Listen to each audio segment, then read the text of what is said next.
একটা দামি গিফট পেয়ে যদি একটা মেয়ে আই লাভ ইউ বলে, তাহলে আসলে সে আই লাভ ইউটা কাকে বললো?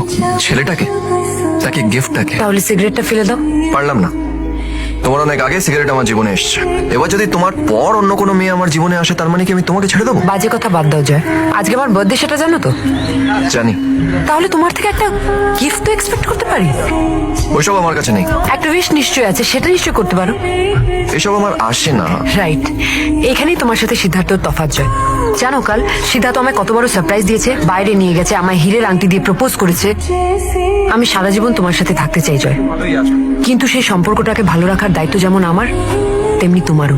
ও জোনাকির জন্মদিন একটা বিরাট সারপ্রাইজ দিয়েছে, একটা ডায়মন্ড রিং দিয়ে ওকে প্রপোজ করেছে। আমি তো কোনো গিফট, গ্রিটিং কার্ড বা একটা পাতি গোলাপ পর্যন্ত দিইনি।